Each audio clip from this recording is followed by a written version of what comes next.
ಸಾರ್ವಜನಿಕ ಸ್ಥಳಗಳಲ್ಲಿ ಆರ್ಎಸ್ಎಸ್ ಚಟುವಟಿಕೆಗಳ ನಿರ್ಬಂಧ ವಿಚಾರ ಹಿನ್ನೆಲೆ ಪ್ರಿಯಾಂಕ್ ಖರ್ಗೆ ಮನವಿಯಂತೆ ರಾಜ್ಯ ಸರ್ಕಾರ ಕ್ರಮಕ್ಕೆ ಮುಂದಾಗಿದೆ. ಈ ಹಿನ್ನೆಲೆ ಸಚಿವ ಸಂಪುಟ ಸಭೆ ಆರಂಭ ಆಗಿದ್ದು ಇದರ ಬಗ್ಗೆ ಚರ್ಚೆ ನಡೆಸಲಾಗುತ್ತಿದೆ. ಈಗಾಗಲೇ ಖಾಸಗಿ ಸಂಘ ಸಂಸ್ಥೆಗಳು, ಸಂಘಟನೆಗಳು ಸಾರ್ವಜನಿಕ ಸ್ಥಳಗಳಲ್ಲಿ ಚಟುವಟಿಕೆಗಳನ್ನು ಕಾನೂನುಬದ್ಧವಾಗಿ ನಡೆಸಲು ಅನುಮತಿ ನೀಡುವ ಬಗ್ಗೆ ಓಡಾಡಳಿತ ಇಲಾಖೆಯಿಂದ ಪ್ರಸ್ತಾವನೆ ಸಲ್ಲಿಸಲಾಗಿತ್ತು. ಹೀಗಾಗಿ ಇವತ್ತು ಸಂಪುಟ ಸಭೆಯಲ್ಲಿ ಚರ್ಚಿಸಲಾಗುತ್ತಿದ್ದು ಮಹತ್ವದ ತೀರ್ಮಾನ ಕೈಗೊಳ್ಳುವ ಸಾಧ್ಯತೆ ಇದೆ. ಸರ್ಕಾರಿ ಶಾಲಾ ಕಾಲೇಜು ಮೈದಾನಗಳಲ್ಲಿ ಆರ್ಎಸ್ಎಸ್ ಚಟುವಟಿಕೆಗಳಿಗೆ ನಿಷೇಧ ಹೇರುವ ವಿಚಾರ ಸಂಬಂಧ 2013ರ ಬಿಜೆಪಿ ಸರ್ಕಾರದ ಸುತ್ತೋಲೆಯನ್ನ ಸಿಎಂ ರಿಲೀಸ್ ಮಾಡಿದ್ದಾರೆ. ಚಾಮರಾಜಪೇಟೆ ಶಾಲಾ ಮೈದಾನ ಬಳಕೆ ಕುರಿತಂತೆ ಅವತ್ತು ಸುತ್ತೋಲೆಯನ್ನ ಹೊರಡಿಸಲಾಗಿತ್ತು. ಪ್ರಾಥಮಿಕ ಶಿಕ್ಷಣ ಇಲಾಖೆ ಆಯುಕ್ತರಿಂದಲೇ ಆದೇಶ ಹೊರಡಿಸಲಾಗಿತ್ತು. ಹಿಂದಿನ ಬಿಜೆಪಿ ಸರ್ಕಾರವೇ ಆರ್ಎಸ್ಎಸ್ ಚಟುವಟಿಕೆಗೆ ನಿರ್ಬಂಧ ಹೇರಿತ್ತು. ಹೀಗಾಗಿ ನಾವು ಆರ್ಎಸ್ಎಸ್ ಟಾರ್ಗೆಟ್ ಮಾಡಿಲ್ಲ ಅಂತ ಹಳೆಯ ಸುತ್ತೋಲೆಯನ್ನ ರಿಲೀಸ್ ಮಾಡಿದ್ದಾರೆ. ಆರ್ಎಸ್ಎಸ್ ಚಟುವಟಿಕೆಯಲ್ಲಿ ಕೆಲವು ಕಡೆ ಸರ್ಕಾರಿ ನೌಕರರು ಭಾಗಿಯಾಗಿದ್ದಾರೆ. ಸರ್ಕಾರಿ ನೌಕರರು ಯಾವುದೇ ಸಂಘ ಸಂಸ್ಥೆಗಳ ಚಟುವಟಿಕೆಯಲ್ಲಿ ಭಾಗಿಯಾಗದ ಹಾಗೆ ನಿಷೇಧ ಹೇರಿ ಅಂತ ಸಚಿವ ಪ್ರಿಯಾಂಕ್ ಖರ್ಗೆ ಆಗ್ರಹಿಸಿದ್ದಾರೆ. ಈ ಬಗ್ಗೆ ಸಿಎಂಗೆ ಪತ್ರ ಬರೆದಿರೋ ಪ್ರಿಯಾಂಕ್ ಖರ್ಗೆ ಕೆಲವು ಸರ್ಕಾರಿ ನೌಕರರು ಸಂಘ ಸಂಸ್ಥೆಗಳ ಚಟುವಟಿಕೆಯಲ್ಲಿ ಭಾಗಿಯಾಗಿದ್ದಾರೆ, ಅವರ ವಿರುದ್ಧ ಕ್ರಮ ಕೈಗೊಳ್ಳಿ ಅಂತ ಒತ್ತಾಯಿಸಿದ್ದಾರೆ. ಇನ್ನು ಇದೇ ವಿಚಾರವಾಗಿ ಮಾತನಾಡಿರೋ ಪ್ರಿಯಾಂಕ್ ಖರ್ಗೆ ಸರ್ಕಾರದಿಂದ ಸಂಬಳ ಪಡೆದು ಇಂತಹ ಸಂಘಟನೆಗಳ ಜೊತೆ ಓಡಾಡ್ತಾರೆ. ನಾವು ಹೊಸದಾಗಿ ರೂಲ್ಸ್ ಮಾಡಿ ಅಂತ ಹೇಳಿಲ್ಲ, ಏನ್ ರೂಲ್ಸ್ ಇದೆ ಅದನ್ನು ಫಾಲೋ ಮಾಡಿ ಅಷ್ಟೇ. ವೈಯಕ್ತಿಕವಾಗಿ ಆಸೆ ಇದ್ರೆ ನೌಕರಿ ಬಿಟ್ಟು ಆರ್ಎಸ್ಎಸ್ ಸೇರಿಕೊಳ್ಳಲಿ ಅಂತ ಹೇಳಿದ್ದಾರೆ. ಕರ್ನಾಟಕದಲ್ಲಿ ಸರ್ವಿಸ್ ರೂಲ್ಸ್ ಅಂತ ಇದೆ. ಆ ಸರ್ವಿಸ್ ರೂಲ್ ಪ್ರಕಾರ ಎಲ್ಲ ಸರ್ಕಾರಿ ನೌಕರರು ಕೆಲಸ ಮಾಡಬೇಕು ಅಷ್ಟೇ. ನಾವೇನು ಹೊಸದಾಗಿ ರೂಲ್ಸ್ ಸೃಷ್ಟಿ ಮಾಡಿ ಅಂತ ಹೇಳ್ತಾ ಇಲ್ಲ.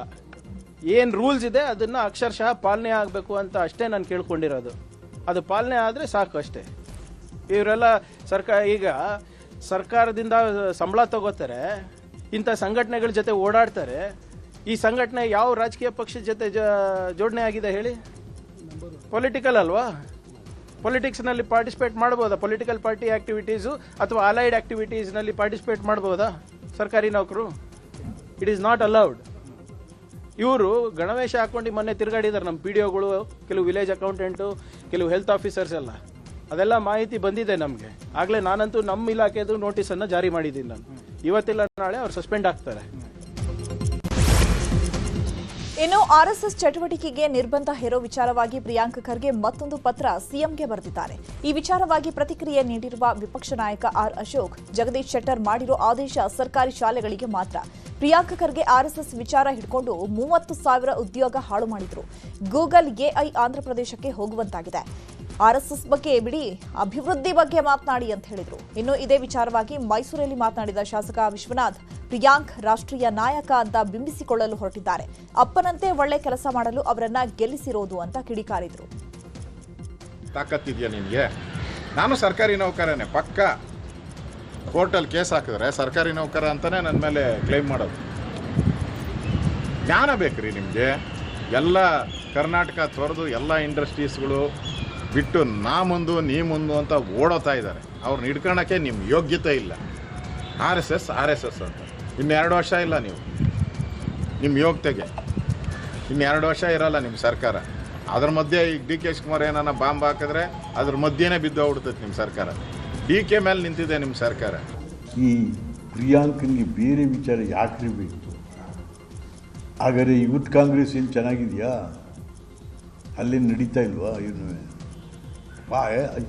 ನಾವು ಬೇರೆ ಸಂಸ್ಥೆಗಳ ಬಗ್ಗೆ ಮಾತಾಡೋಕ್ಕೆ ಹೋಗಿ RSS ಇಂದ ಏನು ಅನಾಹುತ ಆಗಿದೆ ಹೇಳಪ್ಪ. RSS ಇಂದ ಆಗಿರುವ ಅನಾಹುತ ಏನು ಈ ದೇಶದಲ್ಲಿ, ಈ ರಾಜ್ಯದಲ್ಲಿ? ಸುಮ್ಮನೆ RSS ಬೇಡ, ಸಾವರ್ಕರ್ ಬೇಡ, ನಮ್ಮ ಹರಿಪ್ರಸಾದ್ ಸಾವರ್ಕರ್ ಟೀಕೆ ಮಾಡಿ 10 ವರ್ಷ ಕಾಲಾಪಾನಿಲಿದ್ರಲ್ರಿ ಸಾವರ್ಕರು. ನೀನಿರಪ್ಪ ಮತ್ತೊಂದು ತಿಂಗಳು ಹರಿಪ್ರಸಾದು. ಏನ್ರಿ ಮಾತಾಡ್ಬೇಕಾದ್ರೆ ಬಾಯಿಗೆ ಬಂದದ್ದು ಮಾತಾಡೋದು ಒಬ್ಬ ಲೀಡರ್ರೆ. ಸಚಿವ ಪ್ರಿಯಾಂಕ್ ಖರ್ಗೆ ವಿರುದ್ಧ ಅವಾಚ್ಯ ಶಬ್ದಗಳಿಂದ ನಿಂದನೆ ಹಿನ್ನೆಲೆ ಕಲಬುರಗಿ ಜಿಲ್ಲೆಯ ಚಿತ್ತಾಪುರ ಪಟ್ಟಣವನ್ನ ಇವತ್ತು ಬಂದ್ ಮಾಡಲಾಯಿತು. ಕಾಂಗ್ರೆಸ್ ವತಿಯಿಂದ ಚಿತ್ತಾಪುರ ಬಂದ್ಗೆ ಕರೆ ನೀಡಲಾಗಿದ್ದು ಉತ್ತಮ ಪ್ರತಿಕ್ರಿಯೆ ವ್ಯಕ್ತವಾಗಿದೆ. ಚಿತ್ತಾಪುರ ಪಟ್ಟಣ ಸಂಪೂರ್ಣ ಬಂದ್ ಆಗಿದ್ದು ನೂರಾರು ಕಾಂಗ್ರೆಸ್ ಕಾರ್ಯಕರ್ತರು ಪ್ರತಿಭಟನೆಯಲ್ಲಿ ಭಾಗಿಯಾಗಿದ್ದಾರೆ. ಟೈರ್ಗೆ ಬೆಂಕಿ ಹಚ್ಚಿ ಪ್ರತಿಭಟನಾಕಾರರು ಆಕ್ರೋಶ ವ್ಯಕ್ತಪಡಿಸಿದ್ದಾರೆ. ಇನ್ನು ಪ್ರತಿಭಟನೆ ವೇಳೆ ಕಾಂಗ್ರೆಸ್ ಕಾರ್ಯಕರ್ತ ಸಾಬಣ್ಣ ಭರಾಟೆ ದಂಡೋತಿ ಆತ್ಮಹತ್ಯೆಗೆ ಪ್ರಯತ್ನಿಸಿದ್ದಾರೆ. ಈ ವೇಳೆ ಸ್ಥಳದಲ್ಲಿದ್ದ ಪೊಲೀಸರು ರಕ್ಷಣೆ ಮಾಡಿದ್ದಾರೆ.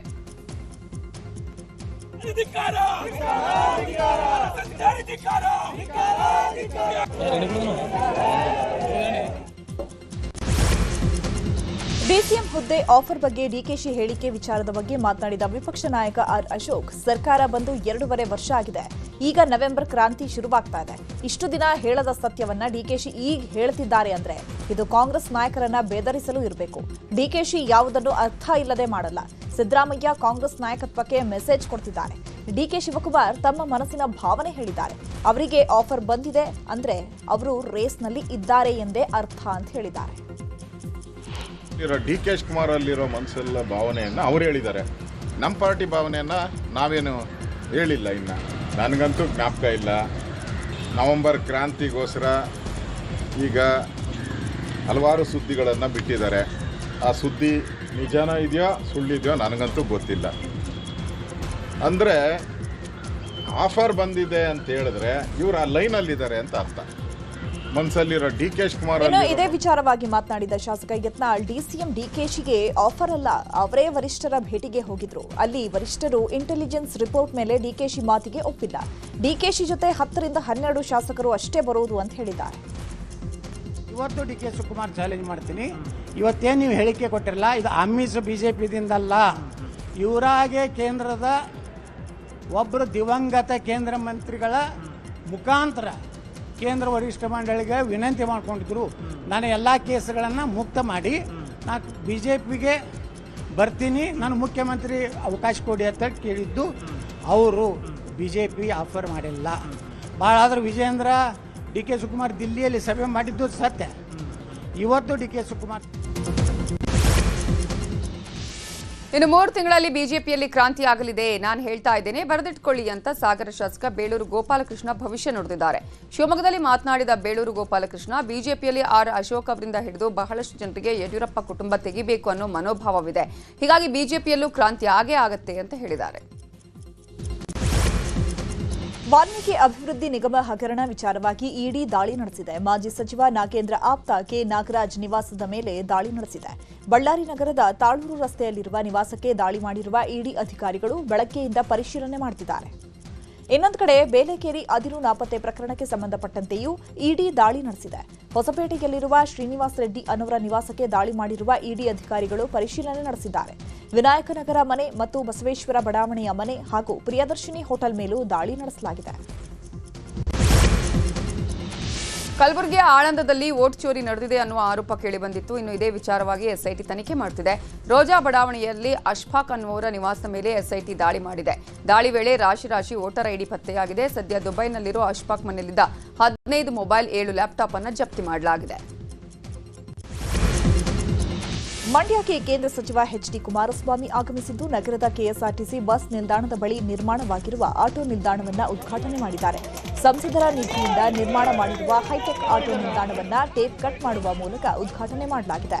ಈ ವೇಳೆ ಕುಮಾರಸ್ವಾಮಿಗೆ ಮಾಜಿ ಸಚಿವ ಪುಟ್ಟರಾಜು ಸಾಥ್ ಕೊಟ್ಟಿದ್ದಾರೆ. ಈ ವೇಳೆ ಮಾತನಾಡಿದ ಸಚಿವ ಕುಮಾರಸ್ವಾಮಿ, 10,000 ಹೊಸ ಎಲೆಕ್ಟ್ರಿಕಲ್ ಬಸ್ ಪೈಕಿ 4,000 ಬಸ್ ಬೆಂಗಳೂರಿಗೆ ನೀಡಿದ್ದೇನೆ. ಎಲ್ಲಾ ರೀತಿಯ ಸಹಕಾರ ಕೊಡಲು ನಾನು ತಯಾರಿದ್ದೇನೆ. ಮಂಡ್ಯದಲ್ಲಿ ಅಭಿವೃದ್ಧಿ ಮಾಡಲು ನಾನು ಬದ್ಧ. ಜಿಲ್ಲೆಯ ಅಭಿವೃದ್ಧಿಗೆ ನಾನು ಪ್ರಾಮಾಣಿಕ ಪ್ರಯತ್ನ ಮಾಡ್ತೀನಿ. ಕೈಗಾರಿಕೆಗಳನ್ನು ತಂದು ಉದ್ಯೋಗ ಸೃಷ್ಟಿಗೆ ಒತ್ತು ಕೊಡ್ತೀನಿ ಅಂತ ಹೇಳಿದರು. ಅದು ನಾನು ಈಗ ಯಾವುದಕ್ಕೂ ಚರ್ಚೆಗೆ ನಾನು ಹೋಗೋದಿಲ್ಲ. ಸಹಕಾರ ಕೊಡಿ ಅಂತ ಕೇಳಿದ್ದೇನೆ, ಹಲವಾರು ಬಾರಿ ಕೇಳಿದ್ದೇನೆ ರಾಜ್ಯ ಸರ್ಕಾರಕ್ಕೆ. ಒಂದು ನನ್ನ ಹತ್ರಂತೂ ಒಂದು ಬಾರಿ MB ಪಾಟೀಲ್ ಅವರು ಒಂದು ಕಾನ್ಫರೆನ್ಸಿಗೆ ಕರೀಲಿಕ್ಕೆ ಬಂದಿದ್ದು ಬಿಟ್ಟರೆ, ರಾಮಲಿಂಗ ರೆಡ್ಡಿ ಅವರೇನು ನಮ್ಮ ಸಾರಿಗೆ ಸಚಿವರಿದ್ದಾರೆ, ಎಲೆಕ್ಟ್ರಿಕ್ ಬಸ್ಗಳ ಒಂದು ಕೇಂದ್ರ ಸರ್ಕಾರದ ಯೋಜನೆ ಒಳಗೆ ಏನು ಮಾಡ್ತಾ ಇದ್ದೇವೆ, ಈಗ 10,000 ಬಸ್ಗಳನ್ನು ಕೊಡ್ತಾ ಇದ್ದೇವೆ ದೇಶದಲ್ಲಿ. ಅದು ನನ್ನ ಇಲಾಖೆಗೆ ಸೇರುತ್ತೆ. 10,000 ಬಸ್ನಲ್ಲಿ ಎಲೆಕ್ಟ್ರಿಕ್ ಬಸ್ಗಳಲ್ಲಿ 4,500 ಕರ್ನಾಟಕ ಬೆಂಗಳೂರಿಗೆ ಕೊಡ್ತಾ ಇದ್ದೇವೆ. 4,500 ಬಸ್ಗಳನ್ನು ಅವರು ಬಂದು ನನ್ನ ಜೊತೆ ಚರ್ಚೆ ಮಾಡಿದ್ರು. ಚರ್ಚೆ ಮಾಡಿದ ನಂತರ ನಾನು ಅವರ ಅಹವಾಲು ಏನಿತ್ತು ಅದಕ್ಕೆ ಗೌರವ ಕೊಡಬೇಕು, ಕೊಟ್ಟಿದ್ದೇವೆ. ಹೈಯೆಸ್ಟ್ ಬಸ್ಗಳು ಕರ್ನಾಟಕಕ್ಕೆ ಕೊಟ್ಟಿರ್ತಕ್ಕಂಥದ್ದು ಆ ಸ್ಕೀಮ್ನಲ್ಲಿ. ಅದು ಶಾಸಕ ಅರವಿಂದ್ ಬೆಲ್ಲದ ಶಾಸಕ ಸ್ಥಾನ ರದ್ದು ಮಾಡುವಂತೆ ಸ್ಪೀಕರ್ಗೆ ಕಾಂಗ್ರೆಸ್ನ ನಾಗರಾಜ್ ಗೌರಿ ಮನವಿ ಸಲ್ಲಿಸಿದ್ದಾರೆ. ಅರವಿಂದ್ ಬೆಲ್ಲದ ಮೇಲೆ ಉದ್ದೇಶಪೂರ್ವಕವಾಗಿ ಕೋಮು ಪ್ರಚೋದನೆ ನೀಡಿದ ಆರೋಪ ಮಾಡಲಾಗಿದ್ದು, ಸರ್ಕಾರಿ ಕಾರ್ಯಕ್ರಮದಲ್ಲಿ ಕುರಾನ್ ಪಠಣೆ ಮಾಡಿದ್ದರ ಬಗ್ಗೆ ಅಪಪ್ರಚಾರ ಮಾಡುತ್ತಿದ್ದಾರೆ. ಈ ಮೂಲಕ ರಾಜ್ಯದಲ್ಲಿ ಅಶಾಂತಿ ಕೆಡಿಸುವ ಕೆಲಸ ಮಾಡುತ್ತಿದ್ದಾರೆ ಅಂತ ಆರೋಪಿಸಿ ಸ್ಪೀಕರ್ಗೆ ಮನವಿ ಮಾಡಿದ್ದಾರೆ. ಇನ್ನು ಹುಬ್ಬಳ್ಳಿಯಲ್ಲೂ ಕೂಡ ಶಾಸಕ ಅರವಿಂದ್ ಬೆಲ್ಲದ ವಿರುದ್ಧ ಉಪಸಭಾಪತಿ ರುದ್ರಪ್ಪ ಲಮಾಣಿಗೆ ದೂರು ನೀಡಲಾಗಿದೆ. ಕೆಪಿಸಿಸಿ ಪ್ರಧಾನ ಕಾರ್ಯದರ್ಶಿ ನಾಗರಾಜ್ ಗೌರಿ ಅವರು ದೂರು ನೀಡಿದ್ದು, ಬೆಲ್ಲದ ವಿರುದ್ಧ ಕ್ರಿಮಿನಲ್ ಕೇಸ್ ದಾಖಲು ಮಾಡಬೇಕು ಅಂತ ಆಗ್ರಹಿಸಿದ್ದಾರೆ. ಜಿಬಿಯ ವ್ಯಾಪ್ತಿಯಲ್ಲಿ ಸಮೀಕ್ಷೆ ಮಂದಗತಿ ಹಿನ್ನೆಲೆ ಬೆಂಗಳೂರಲ್ಲಿ ಸಮೀಕ್ಷೆ ಅವಧಿ ವಿಸ್ತರಣೆ ಮಾಡುವ ಸಾಧ್ಯತೆ ಇದೆ. ಅಕ್ಟೋಬರ್ 24ರಿಂದ 27ರವರೆಗೂ ವಿಸ್ತರಿಸುವ ಸಾಧ್ಯತೆ ಇದ್ದು, ಗಣತಿ ಮತ್ತಷ್ಟು ಬಲಪಡಿಸಲು ಸಂಜೆ ವೇಳೆಯಲ್ಲಿ ಸಮೀಕ್ಷೆ ನಡೆಸಲು ಸೂಚನೆ ನೀಡಲಾಗಿದೆ. ಇನ್ನು ಬೆಂಗಳೂರಿನ ವಸಂತನಗರದಲ್ಲಿ ಸಮೀಕ್ಷೆ ಮಾಡುವ ವೇಳೆ ಸಮೀಕ್ಷೆದಾರನಿಗೆ ಹೃದಯಾಘಾತವಾಗಿದೆ. ಗಣತಿದಾರ ಉಮೇಶ್ಗೆ ಹೃದಯಾಘಾತವಾಗಿದ್ದು, ಕೂಡಲೇ ಖಾಸಗಿ ಆಸ್ಪತ್ರೆಗೆ ದಾಖಲಿಸಿ ಚಿಕಿತ್ಸೆ ನೀಡಲಾಗುತ್ತಿದೆ. ಇನ್ನು ಸಮೀಕ್ಷೆಗೆ ತೆರಳಿದ ಸಮೀಕ್ಷೆದಾರರಿಗೆ ಅರಿಶಿಣ ಕುಂಕುಮ ನೀಡಲಾಗಿದೆ. ನಂದಿನಿ ಲೇಔಟ್ನಲ್ಲಿ ಸಮೀಕ್ಷೆ ನಡೆಸುವ ವೇಳೆ ಶಿಕ್ಷಕಿಗೆ ಅರಿಶಿಣ ಕುಂಕುಮದ ಬಾಗಿನ ಕೊಟ್ಟು ಮನೆಯವರು ಸತ್ಕರಿಸಿದ್ದಾರೆ. ಜಾತಿ ಜನಗಣತಿಗೆ ಸಹಕರಿಸುವಂತೆ ಸರ್ಕಾರ ಚಲನಚಿತ್ರ ವಾಣಿಜ್ಯ ಮಂಡಳಿಗೆ ಮನವಿ ಮಾಡಿತ್ತು. ಈ ಹಿನ್ನೆಲೆ ಇವತ್ತು ಸಮೀಕ್ಷೆ ಸಹಕಾರ ನೀಡುವಂತೆ ಕಲಾವಿದರಿಗೆ ಫಿಲ್ಮ್ ಚೇಂಬರ್ ಮನವಿ ಮಾಡಿಕೊಂಡಿದೆ. ಇವತ್ತು ಫಿಲ್ಮ್ ಚೇಂಬರ್ನಿಂದ ಸುದ್ದಿಗೋಷ್ಠಿ ನಡೆಸಿದ್ದು, ಈ ವೇಳೆ ಮಾತನಾಡಿದ ನಟಿ ಜಯಮಾಲಾ, ಸಮೀಕ್ಷೆಗೆ ಸಹಕರಿಸುವುದು ನಮ್ಮೆಲ್ಲರ ಧರ್ಮ ಅಂತ ಹೇಳಿದ್ದಾರೆ. ಸಾಮಾಜಿಕ ಶೈಕ್ಷಣಿಕ ಸಮೀಕ್ಷೆಯಲ್ಲಿ ನಟ ಶಿವರಾಜ್ ಕುಮಾರ್ ಭಾಗಿಯಾಗಿದ್ದಾರೆ. ಮಾನ್ಯತಾ ಟೆಕ್ ಪಾರ್ಕ್ ಅಲ್ಲಿರೋ ಶಿವರಾಜ್ ಕುಮಾರ್ ನಿವಾಸದಲ್ಲಿ ಪಾಲಿಕೆ ಸಿಬ್ಬಂದಿಗಳು ಸರ್ವೆ ಮಾಡಿದ್ರು. ಉತ್ತರ ನಗರ ಪಾಲಿಕೆ ಆಯುಕ್ತ ಪೊಮ್ಮಲು ಸುನಿಲ್ ಕುಮಾರ್ ಅವರಿಂದ ಸರ್ವೆ ಮಾಡಲಾಗಿದೆ. ಗಣತಿದಾರರ ಪ್ರಶ್ನೆಗೆ ಶಿವಣ್ಣ ಮಾಹಿತಿ ಕೊಟ್ಟು ಸಮೀಕ್ಷೆಗೆ ಸಹಕರಿಸಿದ್ದಾರೆ. ಶಿವಣ್ಣ ಪತ್ನಿ ಗೀತಾ ಶಿವರಾಜ್ ಕುಮಾರ್ ಇಬ್ಬರು ಪುತ್ರಿಯರ ಮಾಹಿತಿಯನ್ನು ಸಲ್ಲಿಸಲಾಗಿದೆ. ಸುಧಾಮೂರ್ತಿ ಹಾಗೂ ನಾರಾಯಣ ಮೂರ್ತಿ ಸಮೀಕ್ಷೆಯಿಂದ ದೂರ ಉಳಿದ ವಿಚಾರದ ಬಗ್ಗೆ ಮಾತನಾಡಿದ ಶಾಸಕ ಪ್ರದೀಪ್ ಈಶ್ವರ್, ಹಿಂದುಳಿದ ವರ್ಗದ ಆಯೋಗ ನಡೆಸ್ತಾ ಇರುವಂತಹ ಸಮೀಕ್ಷೆ ಇದು. ಅವರು ಹಿಂದುಳಿದ ವರ್ಗದವರಲ್ಲ ಅಂತ ಮಾಹಿತಿ ನೀಡಲ್ಲ ಅಂತ ಹೇಳಿದ್ದಾರೆ. ಮುಂದಿನ ವರ್ಷ ನಿಮ್ಮ ಕೇಂದ್ರ ಸರ್ಕಾರ ಸಮೀಕ್ಷೆ ಮಾಡುವಾಗ ಹೀಗೆ ಹೇಳ್ತೀರಾ ಅಂತ ವ್ಯಂಗ್ಯ ಮಾಡಿದ್ದಾರೆ. ಮೇಡಮ್ ಅವರು ನಿನ್ನೆ ಒಂದು ಹೇಳಿಕೆ ಕೊಡ್ತಾರೆ, ಹಿಂದುಳಿದ ವರ್ಗದ ಆಯೋಗ ನಡೆಸ್ತಾ ಇರೋದ್ರಿಂದ ಅವರು ಹಿಂದುಳಿದ ವರ್ಗದವರು ಆಗದೇ ಇರುವ ಕಾರಣದಿಂದ ಮಾಹಿತಿಯನ್ನು ಕೊಡೋದಿಲ್ಲ ಅಂತ. ಮೇಡಮ್, ಹಿಂದುಳಿದ ವರ್ಗದ ಆಯೋಗ ಅನ್ನೋದೊಂದು ಏಜೆನ್ಸಿ. ಅವರು ರಾಜ್ಯದ ಜನತೆಗೆ ಈ ಸಮೀಕ್ಷೆ ಮಾಡ್ತಿರೋದು. ಸುಧಾಮೂರ್ತಿ ಮೇಡಮ್ ಅವ್ರು ತಾವು ಮುಂದುವರೆದಿರ್ಬೋದು, ದೇವರ ಆಶೀರ್ವಾದ, ಇನ್ಫೋಸಿಸ್ ಕಂಪನಿಯಲ್ಲಿ ಕೆಲಸ ಮಾಡಿದ ಎಂಪ್ಲಾಯೀಸ ಪರಿಶ್ರಮದಿಂದ ತಮ್ಮ ಸಂಸ್ಥೆ ಬೆಳೆದಿದೆ, ತಾವು ಮುಂದುವರೆದಿದ್ದೀರಾ. ನಾವೇನು ಹೇಳೋದೇನಂದರೆ, ತಾವು ಮುಂದುವರೆದಿದ್ದೀರಾ ತಾನೇ, ಮುಂದುವರೆದಿದ್ದೀವಿ ಅಂತಾನೆ ರಿಪೋರ್ಟ್ ಅಂದರೆ ಕೊಡ್ಬೋದಲ್ವಾ ಮ್ಯಾಮ್? ಈಗ ಮುಂದಿನ ವರ್ಷ ನಿಮ್ಮ ಸೆಂಟ್ರಲ್ ಗೌರ್ಮೆಂಟು ನಡೆಸುತ್ತೆ, ಆವಾಗ ತಾವು ಇದೇ ಹೇಳಿಕೆ ಮೇಲೆ ನಿಂತ್ಕೊಂತೀರಾ ಮ್ಯಾಮ್? ಸುಧಾಮೂರ್ತಿ ಮೇಡಮ್ ಅವರು ವೈದ್ಯ ಕೃತಿಕಾರೆಡ್ಡಿ ಕೊಲೆ ಪ್ರಕರಣದ ಬಗ್ಗೆ ತಂದೆ ಮುನಿರೆಡ್ಡಿ ನ್ಯೂಸ್ 18 ಜೊತೆ ಮಾತಾಡಿದ್ದಾರೆ. ಹೊಸ ಕ್ಲಿನಿಕ್ ಓಪನ್ ಮಾಡುವ ವಿಚಾರಕ್ಕೆ ಕೃತಿಕಾ ಹಾಗೂ ಮಹೇಂದ್ರ ನಡುವೆ ಜಗಳ ಶುರುವಾಗಿತ್ತು. ಹೀಗಾಗಿ ನಾನೇ ಇಬ್ಬರಿಗೂ ಒಂದು ಕ್ಲಿನಿಕ್ ಓಪನ್ ಮಾಡಿಕೊಡೋಣ ಅಂತಿದ್ದೆ. ಆದರೆ ಹೊಸ ಕ್ಲಿನಿಕ್ ತೆರೆಯೋದಕ್ಕೆ ಮಹೇಂದ್ರ ಆಸಕ್ತಿ ತೋರಿಸ್ತಿರ್ಲಿಲ್ಲ. ಬದಲಾಗಿ ವಿಕ್ಟೋರಿಯಾ ಆಸ್ಪತ್ರೆಯಲ್ಲಿ ಕೆಲಸಕ್ಕೆ ಸೇರಿದ್ದ. ಇತ್ತ ಕೃತಿಕಾಗೂ ಅನಾರೋಗ್ಯವಾಗಿತ್ತು. ಬಳಿಕ ಕೃತಿಕಾಗೆ ಅನಸ್ತೇಶಿಯಾ ಕೊಟ್ಟು ಕೊಲೆ ಮಾಡಿದ್ದಾನೆ ಅಂತ ಹೇಳಿದ್ದಾರೆ. ಇದೇ ವಿಚಾರವಾಗಿ ಕೃತಿಕಾ ಅಕ್ಕ ನಿಖಿತಾ ರೆಡ್ಡಿ ಕೂಡ ಪ್ರತಿಕ್ರಿಯಿಸಿದ್ದಾರೆ. ಹೊರಟಿದ್ಲು, ಸ್ವಲ್ಪ ಬೇಗ ಕ್ಲಿನಿಕ್ ಓಪನ್ ಮಾಡಬೇಕು, ಟೈಮ್ ವೇಸ್ಟ್ ಮಾಡೋದು ಬೇಡ ಅಂತ ಅವಳು ಇರೋದ್ರಿಂದ ಸ್ವಲ್ಪ ಗ್ಯಾಸ್ಟ್ರೈಟಿಸ್, ಊಟ ತಿಂಡಿ ಸರಿಯಾಗಿ ಮಾಡಿರಲ್ಲ. ಆ ಸಂದರ್ಭದಲ್ಲಿ ಸಾಮಾನ್ಯವಾಗಿ ಎಲ್ರಿಗೂ ಆಗುವಂಥದ್ದು ಯಾವುದು, ಅದಕ್ಕೆ ಅದೇ ಅಡ್ವಾಂಟೇಜ್ ತಗೊಂಡಿರ್ಬೋದು ಅವನು. ಇದಕ್ಕೆ ನಿನಗೆ IV ಹಾಕಿ IVಯಲ್ಲಿ ಪ್ಯಾಂಟೋಪ್ರೋಸಲ್ ಅಂತ ನಿನಗೆ ಒಂದು ಇಂಜೆಕ್ಷನ್ನು ಇನ್ಸರ್ಟ್ ಮಾಡಿದ್ರೆ ಗ್ಯಾಸ್ಟ್ರೈಟಿಸ್ ಪ್ರಾಬ್ಲಮ್ ನಿನಗೆ ಸಾಲ್ವ್ ಆಗುತ್ತೆ ಅಂಥೇಳಿ ಅಲ್ಲಿ ಏನು ಮಾಡಿದ್ದಾನೆ, ಅವ್ರ ಮನೇಲಿ 21ನೇ ತಾರೀಕು ನೈಟ್ ಅಲ್ಲೇ ಹಾಕ್ಬಿಟ್ಟು, ಅಲ್ಲೇ ಕ್ಯಾನುಲ ಕಾಲ್ಗೆ ಹಾಕ್ಬಿಟ್ಟು, ಅಲ್ಲಿಂದ ಆವತ್ತು ನೈಟ್ ಕೊಟ್ಟಿದ್ದಾನೋ ಗೊತ್ತಿಲ್ಲ, ಅಲ್ಲಿಂದ ಬೆಳಗ್ಗೆ ಕರ್ಕೊಂಬಂದು ನಮ್ಮ ಮನೆಗೆ ಬಿಟ್ಟಿದ್ದಾನೆ 22ನೇ ತಾರೀಕು ಬೆಳಗಿನ ಜಾವ. ಮಹೇಂದ್ರ ರೆಡ್ಡಿ ಮತ್ತು ಅವ್ರ ಕುಟುಂಬದವರು ಸೇರಿ ನಮ್ಮ ತಂದೆ ತಾಯಿಗೆ ಮಗುನ ಕುಯ್ದಾಕ್ಬಿಡ್ತಾರೆ, ಈ ಥರ ಪೋಸ್ಟ್ ಮಾರ್ಟಮ್ ಮಾಡಿಸಿದ್ರೆ ಏನಕ್ಕೆ ಬೇಕು ಅಂತ ಬ್ರೈನ್ ವಾಶ್ ಮಾಡ್ತಾರೆ. ಆಬ್ವಿಯಸ್ಲಿ ನನಗೆ it's not a natural death ಅನಿಸ್ತು. ಬಿಕಾಸ್ ಯಾರಾದರೂ ರಾತ್ರಿ ಮಲ್ಕೊಂಡು ಬೆಳಗ್ಗೆ ಇಲ್ಲ and she was not suffering from any previous medical illness ಅಂದರೆ ಸಮಥಿಂಗ್ ಇಸ್ ಸಸ್ಪಿಷಿಯಸ್ ಅಂತ ನನ್ನ ಡೌಟ್ ಬಂತು. ನಮಗೆ ಅನಿಸ್ತಾ ಇದೆ ಅವ್ನಿಗೆ ಎಕ್ಸ್ಟ್ರಾ ಮ್ಯಾರೈಟಲ್ ಅಫೇರ್ಸ್ ಇತ್ತು. ಬಿಕಾಸ್ ಪ್ರೀವಿಯಸ್ ಹುಡುಗಿರ ಜೊತೆನೂ ಈ ಥರ FIR ಆಗಿತ್ತು. ಕ್ಲಿನಿಕ್ ಅನ್ನೋದು ಇಬ್ಬರಿಗೂ ಮಾಡ್ತಾಯಿದ್ದು, ನನ್ನ ತಂಗಿಗೆ ಮಾತ್ರ ಅಲ್ಲ, ಅವನಿಗೂ ಸೇರಿ ಮಾಡ್ತಿದ್ದು ಕ್ಲಿನಿಕ್. ಅದು ಪ್ರತಿಯೊಂದೂ ಇವಳೇ ಮಾಡಿದ್ದು. ಅವ್ನಿಗೆ ಒಂಚೂರು ಆಸಕ್ತಿ ಇರಲಿಲ್ಲ ಇದ್ರ ಮೇಲೆ. ಮಹೇಂದ್ರ ರೆಡ್ಡಿ ಮತ್ತು ಮರಿಗಳಿಂದ ತಾಯಿ ಹುಲಿ ಬೇರ್ಪಟ್ಟಿದ್ದ ಪ್ರಕರಣಕ್ಕೆ ಸಂಬಂಧಪಟ್ಟಂತೆ ಅರಣ್ಯ ಇಲಾಖೆ ನಿರ್ಲಕ್ಷ್ಯವೇ ಕಾರಣವಾಯಿತಾ ಎಂಬ ಅನುಮಾನ ಶುರುವಾಗಿದೆ. ಬಿಆರ್ಟಿ ಹುಲಿ ಸಂರಕ್ಷಿತ ಪ್ರದೇಶದಲ್ಲಿ ಹುಲಿ ಮರಿಗಳು ಪತ್ತೆಯಾಗಿದ್ವು. ಹುಲಿ ಮರಿಗಳನ್ನ ಮೊದಲು ಕಾಫಿ ಎಸ್ಟೇಟ್ ನೌಕರರು ನೋಡಿದ್ರು. ವಾಹನದ ಬೆಳಕಿನಿಂದ ತಾಯಿ ಹುಲಿ ಮರಿಗಳನ್ನ ಬಿಟ್ಟು ಓಡ್ ಹೋಗಿತ್ತು. ಈ ವೇಳೆ ಮರಿಗಳ ಜೊತೆ ಸೆಲ್ಫಿ ವಿಡಿಯೋ ಮಾಡಿಕೊಂಡಿದ್ರು. ಆದರೆ ಗಸ್ತಿನಲ್ಲಿದ್ದ ಸಿಬ್ಬಂದಿ ಮರಿಗಳನ್ನ ರಕ್ಷಿಸಿದ್ದಾರೆ ಅಂತ ಅರಣ್ಯ ಇಲಾಖೆ ಹೇಳಿತ್ತು. ಆದರೆ ಮರಿಗಳನ್ನ ಅಲ್ಲಿಯೇ ಬಿಟ್ಟಿದ್ರೆ ತಾಯಿ ಹುಲಿ ಮತ್ತೆ ಅಲ್ಲಿಗೆ ಬರುವ ಸಾಧ್ಯತೆ ಇತ್ತು. ಆದರೆ ಸ್ಥಳಾಂತರ ಮಾಡಿದ್ರಿಂದ ಮರಿಗಳಿಂದ ತಾಯಿ ಹುಲಿ ದೂರವಾಗಿತ್ತು.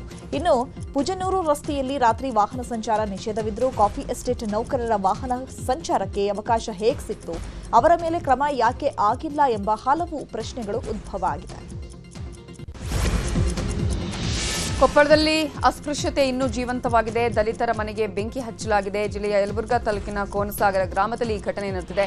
ತಡರಾತ್ರಿ ದಲಿತ ಸಮುದಾಯದ ಮೌನೇಶ್ ಕುಡಗಂಟಿ ಅನ್ನುವರ ಮನೆಗೆ ಬೆಂಕಿ ಹಚ್ಚಿರುವ ಆರೋಪ ಕೇಳಿಬಂದಿದೆ. ಅದೃಷ್ಟವಶಾತ್ ಯಾವುದೇ ಪ್ರಾಣಹಾನಿಯಾಗಿಲ್ಲ. ಸ್ಥಳಕ್ಕೆ ಕೊಪ್ಪಳ ಎಸ್ಪಿ ರಾಮ್ ಅರಸಿದ್ದಿ ಭೇಟಿ ಕೊಟ್ಟು ಪರಿಶೀಲನೆ ನಡೆಸಿದ್ದಾರೆ. ಇನ್ನು ದಲಿತ ಮನೆಗೆ ಬೆಂಕಿ ಹಚ್ಚಿದ ಪ್ರಕರಣದ ಬಗ್ಗೆ ಎಸ್ಪಿ ಡಾಕ್ಟರ್ ರಾಮ್ ಅರಸಿದ್ದಿ ಮಾಧ್ಯಮಗಳಿಗೆ ಮಾತಾಡಿದ್ದಾರೆ. ಈ ಪ್ರಕರಣದಲ್ಲಿ ಮೇಲ್ವರ್ಗದವರ ಪಾತ್ರ ಏನೂ ಇಲ್ಲ. ಇಲ್ಲಿವರೆಗೂ ಯಾರೂ ದೂರು ಸಹ ಕೊಟ್ಟಿಲ್ಲ. ನಿನ್ನೆ ತಡರಾತ್ರಿ ಘಟನೆ ನಡೆದಿದೆ. ಘಟನಾ ಸ್ಥಳಕ್ಕೆ ನಾನು ಹೋಗಿ ಪರಿಶೀಲಿಸಿದ್ದೇನೆ. ಸದ್ಯಕ್ಕೆ ಪ್ರಕರಣ ಸಂಬಂಧ ಯಾರೂ ದೂರು ಕೊಟ್ಟಿಲ್ಲ ಅಂದಿದ್ದಾರೆ. ಬೆಂಗಳೂರಿನ ಸದಾಶಿವನಗರದಲ್ಲಿರುವ ಡಿಸಿಎಂ ಡಿಕೆ ಶಿವಕುಮಾರ್ ನಿವಾಸಕ್ಕೆ ಮಾಜಿ ಕ್ರಿಕೆಟಿಗ ಅನಿಲ್ ಕುಂಬ್ಳೆ ಭೇಟಿ ಕೊಟ್ಟಿದ್ದರು. ಭೇಟಿ ವೇಳೆ ಡಿಕೆ ಶಿವಕುಮಾರ್ ಅವರಿಗೆ ದೀಪಾವಳಿ ಹಬ್ಬದ ಶುಭ ಕೋರಿದ್ದಾರೆ. ಬಳಿಕ ಕೆಲ ಹೊತ್ತು ಡಿಕೆಶಿ ಜೊತೆ ಮಾತುಕತೆ ನಡೆಸಿದ್ದಾರೆ. ನಟ ರಿಷಬ್ ಶೆಟ್ಟಿ ಮೈಸೂರಿಗೆ ಆಗಮಿಸಿ ತಾಯಿ ಚಾಮುಂಡೇಶ್ವರಿ ದರ್ಶನ ಪಡೆದರು. ದರ್ಶನ ಬಳಿಕ ಮಾತಾಡಿದ ಅವರು, ಕಾಂತಾರ 1 ಯಶಸ್ವಿಯಾಗಿದೆ. ಸಿನಿಮಾದ ಯಶಸ್ಸು ಮೊದಲು ಕನ್ನಡಿಗರಿಗೆ ಸಲ್ಲಬೇಕು. ಚಾಮುಂಡಿ ದೈವದ ಆಶೀರ್ವಾದದಿಂದ ಸಿನಿಮಾ ಒಳ್ಳೆ ರೀತಿಯಾಗಿದೆ. ನನಗೂ ದೈವಕ್ಕೂ ಒಂದು ಸಂಬಂಧ ಇದೆ. ಮುಂದೆ ಜೈ ಹನುಮಾನ್ ಅನ್ನುವ ಚಿತ್ರ ಮಾಡ್ತಿದ್ದೀನಿ ಅಂತ ಹೇಳಿದ್ರು. ಅಷ್ಟೆಲ್ಲ ಅಮಿತಾಬ್ ಬಚ್ಚನ್ ಅವರನ್ನ ಭೇಟಿ ಮಾಡಿ ಖುಷಿ ಆಯಿತು. ಅವರು ಅಣ್ಣವ್ರ ಜೊತೆ ತಮಗಿದ್ದ ಅನುಭವವನ್ನು ಹಂಚಿಕೊಂಡ್ರು ಅಂತ ಹೇಳಿದ್ರು. ತುಂಬ ಖುಷಿಯಾಗಿದೆ. ನಾಡಿನ ಜನತೆ ಮತ್ತು ದೇಶದಾದ್ಯಂತ ತುಂಬ ಅದ್ಭುತವಾದಂಥ ಒಂದು ಯಶಸ್ಸನ್ನು ಕೊಟ್ಟಿದ್ದಾರೆ. ಯಾವತ್ತೂ ಹೇಳಿದ್ದು ಈ ಸಿನಿಮಾದ ಯಶಸ್ಸು ಮೊದಲು ಸಲ್ಲಬೇಕಾಗಿರೋದು ಕನ್ನಡಿಗರಿಗೆ ಅಂತ. ಸೊ ಅದೇ ರೀತಿಯಲ್ಲಿ ಈ ಸಲನೂ ಕೂಡ ಇನ್ನೊಂದು ಚಾಪ್ಟರ್ 1 ಮಾಡಿದಾಗ ಅದರ ಗಳಿಕೆ ಬಗ್ಗೆ ನಾನು ಮಾತಾಡೋಕ್ಕೆ ಹೋಗಲ್ಲ. ಅದನ್ನು ತಲುಪಿಸಿರೋ ರೀತಿ ಜನರಿಗೆ, ಅದನ್ನು ಅವರು ಒಪ್ಕೊಂಡಿರೋ ರೀತಿ ತುಂಬ ಖುಷಿಯಾಗಿದೆ. ಸೊ ತಮ್ಮೆಲ್ಲರಿಗೂ ಈ ಮೂಲಕ ನಾನು ಧನ್ಯವಾದ ತಿಳಿಸೋದಕ್ಕೆ ಇಷ್ಟಪಡ್ತೀನಿ. ಅದ್ರ ಜೊತೆಗೆ ಸಿನಿಮಾದಲ್ಲೂ ಕೂಡ ಸುಮಾರಷ್ಟು ವಿಚಾರಗಳು ನೀವು ನೋಡಿರ್ತೀರ. ತಾಯಿ ಚಾಮುಂಡೇಶ್ವರಿ ಆಶೀರ್ವಾದ ಪಡ್ಕೊಂಡು ಹೋಗೋಣ ಅಂತ ಅಂದ್ಕೊಂಡು ಬಂದಿದ್ದೀನಿ. ತುಂಬ ಒಳ್ಳೆಯ ದರ್ಶನ ಸಿಕ್ಕಿದೆ. ಸೊ ತಾಯಿ ಆಶೀರ್ವಾದ ತೊಗೊಂಡು ಹೊರಡ್ತಾ ಇದ್ದೀನಿ ಇಲ್ಲಿಂದ. Thank you so much. ಕೆಲವೊಂದು ದೇವರಿಗೆ ಸಂಬಂಧಪಟ್ಟಿರುವಂಥ ವಿಚಾರಗಳನ್ನು ಸಿನಿಮಾದಲ್ಲಷ್ಟೇ ಹೇಳ್ತೀನಿ. ಅದರ ಬಗ್ಗೆ ಹೆಚ್ಚು ಮಾತಾಡೋದಕ್ಕೆ ಹೋಗಲ್ಲ ನಾನು. ತಾಯಿ ಆಶೀರ್ವಾದ ಇದ್ದಿದ್ದಕ್ಕೇ, ಆ ದೈವಗಳ ಆಶೀರ್ವಾದ ಇದ್ದಿದ್ದಕ್ಕೇ ನಮಗೆ ಆ ಸಿನಿಮಾನ ಮಾಡೋದಕ್ಕಾಗಿದ್ದು ಮತ್ತು ಅದನ್ನು ಸರಿಯಾದ ರೀತಿಯಲ್ಲಿ ಮುಗಿಸಿ ಇವತ್ತು ಜನರಿಗೆ ಅದನ್ನು ತಲುಪಿಸೋದಕ್ಕಾಗಿರೋದು ಅಂತ ಅಂದ್ಕೊಳ್ತೀನಿ ನಾನು. ಖಂಡಿತವಾಗ್ಲೂ ನಮ್ಮ ಇಡೀ ತಂಡದ ಮೇಲೆ ಆ ತಾಯಿ ಆಶೀರ್ವಾದ ಇದೆ ಅಂತ ನಾನು ಯಾವತ್ತೂ ಇನ್ನು ಇದಾದ ಬಳಿಕ ನಟ ರಿಷಬ್ ಶೆಟ್ಟಿ ನಂಜನಗೂಡಿಗೂ ಭೇಟಿ ಕೊಟ್ಟು ಶ್ರೀಕಂಠೇಶ್ವರನ ದರ್ಶನ ಪಡೆದುಕೊಂಡಿದ್ದಾರೆ. ಈ ವೇಳೆ ರಿಷಬ್ ಶೆಟ್ಟಿ ನೋಡಿ ಅಭಿಮಾನಿಗಳು ಸಂಭ್ರಮಿಸಿದ್ದು. ಅಭಿಮಾನಿಗಳಿಗೆ ರಿಷಬ್ ನಮಸ್ಕರಿಸಿದ್ದಾರೆ. ಪ್ರಧಾನಿ ನರೇಂದ್ರ ಮೋದಿ ಆಂಧ್ರಪ್ರದೇಶದ ಶ್ರೀಶೈಲಕ್ಕೆ ಭೇಟಿ ನೀಡಿದ್ದಾರೆ. ಶ್ರೀಶೈಲದ ಬ್ರಹ್ಮರಾಂಬ ಮಲ್ಲಿಕಾರ್ಜುನ ಸ್ವಾಮಿ ದೇಗುಲಕ್ಕೆ ಭೇಟಿ ನೀಡಿದ ಪ್ರಧಾನಿ ಮೋದಿ ವಿಶೇಷ ಪೂಜೆಯನ್ನು ಸಲ್ಲಿಸಿದ್ದಾರೆ. ದೇಗುಲಕ್ಕೆ ಭೇಟಿ ನೀಡುವ ವೇಳೆ ಪ್ರಧಾನಿಗೆ ಆಂಧ್ರಪ್ರದೇಶ ಸಿಎಂ ಚಂದ್ರಬಾಬು ನಾಯ್ಡು, ಡಿಸಿಎಂ ಪವನ್ ಕಲ್ಯಾಣ್ ಸಾಥ್ ಕೊಟ್ಟರು. ಆಂಧ್ರಪ್ರದೇಶದಲ್ಲಿ ಸುಮಾರು 13,430 ಕೋಟಿ ರೂಪಾಯಿಗಳ ಅಭಿವೃದ್ಧಿ ಯೋಜನೆಗಳಿಗೆ ಪ್ರಧಾನಿ ಮೋದಿ ಚಾಲನೆ ಕೊಟ್ಟರು. ಕೇಸರಿ ಬಣ್ಣದ ಶಾಲು ಧರಿಸಿದ ಪ್ರಧಾನಿ ದಕ್ಷಿಣ ಭಾರತೀಯ ಶೈಲಿಯ ಉಡುಪು ಧರಿಸಿದ್ದು ವಿಶೇಷವಾಗಿತ್ತು. ಬಳ್ಳಾರಿ ಕನಕದುರ್ಗಮ್ಮ ದೇವಾಲಯದಲ್ಲಿ ಭಾರೀ ಅಕ್ರಮ ನಡೀತಾ ಇದೆ ಎಂಬ ಆರೋಪ ಕೇಳಿಬಂದಿದೆ. ದೇವಾಲಯಕ್ಕೆ ಬರುವ ಆದಾಯಕ್ಕೆ ಕನ್ನ ಹಾಕಲಾಗ್ತಾ ಇದೆ ಎಂಬ ಆರೋಪ ಕೇಳಿಬರ್ತಿದೆ. ಕೋಟಿ ವೆಚ್ಚದ ಬಂಗಾರ, ಬೆಳ್ಳಿ ಆಭರಣಗಳು ಅರ್ಚಕರ ಪಾಲಾಗ್ತಾ ಇದೆ ಎಂಬ ಆರೋಪವಿದ್ದು 3 ಅರ್ಚಕರಿಗೆ ಹನುಮಂತಪ್ಪ ನೋಟಿಸ್ ಅನ್ನು ಕೊಟ್ಟಿದ್ದಾರೆ. ರಾಜ್ಯವ್ಯಾಪಿ ಕಂಬಳಕ್ಕೆ ಗ್ರೀನ್ ಸಿಗ್ನಲ್ ಸಿಕ್ಕಿದೆ. ಕರಾವಳಿ ಮೂಲದ ಕಂಬಳವನ್ನ ರಾಜ್ಯದ ಯಾವ ಮೂಲೆಯಲ್ಲಾದರೂ ಮಾಡಬಹುದು ಅಂತ ಹೈಕೋರ್ಟ್ ಮಹತ್ವದ ಆದೇಶ ನೀಡಿದೆ. ರಾಜ್ಯದಲ್ಲಿ ಹಲಾಲ್ ಮುಕ್ತ ದೀಪಾವಳಿ ಅಭಿಯಾನಕ್ಕೆ ಚಾಲನೆ ನೀಡಲಾಗಿದೆ. ಹಿಂದೂ ಜನಜಾಗೃತಿ ಸಮಿತಿ ವತಿಯಿಂದ ಅಭಿಯಾನ ಮಾಡಲಾಗ್ತಾ ಇದೆ. ಇವತ್ತು ಹಾಸನಾಂಬೆ ದರ್ಶನೋತ್ಸವದ 7ನೇ ದಿನ ಹಿನ್ನೆಲೆ ಧರ್ಮ ದರ್ಶನ ಹಾಗೂ ಟಿಕೆಟ್ ಸಾಲುಗಳು ಭರ್ತಿಯಾಗಿದ್ದು ಹಾಸನಾಂಬೆ ದರ್ಶನಕ್ಕೆ ಭಕ್ತ ಸಾಗರವೇ ಹರಿದು ಬಂದಿದೆ. ಹಾಸನಾಂಬೆ ದರ್ಶನಕ್ಕೆ ಹೆಚ್ಚಿನ ಸಂಖ್ಯೆಯಲ್ಲಿ ಭಕ್ತರು ಬರ್ತಾ ಇರುವ ಹಿನ್ನೆಲೆ ಸಚಿವ ಕೃಷ್ಣ ಬೈರೇಗೌಡ ವಿಡಿಯೋ ಹೇಳಿಕೆ ಬಿಡುಗಡೆ ಮಾಡಿದ್ದಾರೆ. ಇಂದಿನಿಂದ ಬಹುತೇಕ ಇದೇ ಪರಿಸ್ಥಿತಿ ಮುಂದುವರಿಲಿದ್ದು ಭಕ್ತರು 5 ಗಂಟೆ ದರ್ಶನಕ್ಕೆ ಕಾಯಲು ಸಿದ್ಧರಾಗಿ ಬನ್ನಿ ಅಂತ ಮನವಿ ಮಾಡಿದ್ದಾರೆ. ಹಾಸನಾಂಬೆ ದರ್ಶನಕ್ಕೆ ಗಣ್ಯರ ದಂಡೆ ಹರಿದು ಬರ್ತಾ ಇದೆ. ಹಲವು ಗಣ್ಯರು ಸೇರಿದಂತೆ ಸಂಸದ ಶ್ರೇಯಸ್ ಪಟೇಲ್ ಅವಳಿ ಮಕ್ಕಳನ್ನ ಎತ್ಕೊಂಡು ಹಾಸನಾಂಬೆ ದರ್ಶನಕ್ಕೆ ಆಗಮಿಸಿ ದೇವಿಗೆ ಪೂಜೆ ಸಲ್ಲಿಸಿದ್ದಾರೆ. ಹಾಸನಾಂಬೆ ದರ್ಶನಕ್ಕೆ ಮತ್ತೆ ಶಿಷ್ಟಾಚಾರದ ಸಂಕಷ್ಟ ಶುರುವಾಗಿದೆ. ಶಿಷ್ಟಾಚಾರದಲ್ಲಿ ಬರುವ ಗಣ್ಯರಿಂದ ಸಾರ್ವಜನಿಕರ ದರ್ಶನಕ್ಕೆ ಅಡ್ಡಿ ಉಂಟಾಗ್ತಾ ಇರೋ ಆರೋಪ ಕೇಳಿಬಂದಿದೆ.